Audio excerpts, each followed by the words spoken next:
মহান আদর্শ নিয়ে পবিত্র ঈদুল আজহা আমাদের দ্বারে সমাগত। মুসলমানদের নিকট ঈদুল ফিতর ও ঈদুল আজহা এই দুটি ঈদই আনন্দের দিন। এই দুই ঈদে মানুষ সকল ভেদাভেদ, হিংসা, বিদ্বেষ ভুলে গিয়ে পরস্পরের নিকটবর্তী দ্বিতীয় দিন মঙ্গলবার দুপুরবেলা নিজ বাড়িতে ইউনিয়ন সম্প্রদায় 2100 মানুষদের নিয়ে খাওয়া দাওয়া ও ঈদ পূর্ণমিলন উদযাপন করে। পার্বত্য জেলা বান্দরবানের লামায় ফাইতুং ইউনিয়নের আমজনতার আব্দুল জলিল কোম্পানির পক্ষ থেকে পূর্ণমিলন উদযাপিত হয়েছে। ঈদুল ফিতর ও ঈদুল আজহা আমাদেরকে শুধু আনন্দই দেয় না, মানুষের ভেদাভেদ ও অনৈক্য ভুলে গিয়ে পরস্পরকে ভ্রাতৃত্ব, সম্প্রীতি ও সৌহার্দ্যের বন্ধনে আবদ্ধ করে সামাজিক বন্ধনকে সুদৃঢ় করে। ঈদ আমাদের ব্যক্তিগত সামাজিক ঐক্যের বন্ধন শক্তিশালী করে।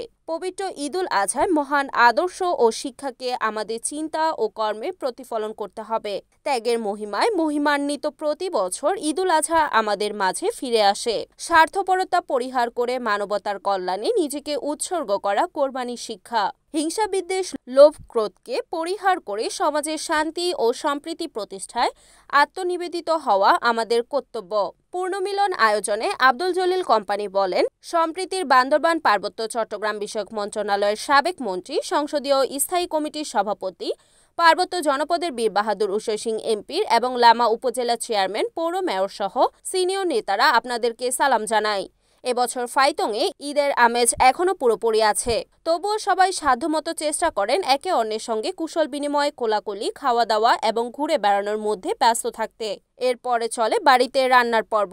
এক বাড়িতে লোকেরা অন্য বাড়িতে যান অতিথি হয়ে। এরই মধ্যে চলতে থাকে মোবাইল ফোনে দেশে অবস্থানরত প্রিয়জনের সঙ্গে ঈদ শুভেচ্ছা বিনিময়। ইউনিয়ন বিভিন্ন ওয়ার্ড মানুষদের সাথে খাওয়া দাওয়া প্রতি বছর থাকবে ইনশাল্লাহ।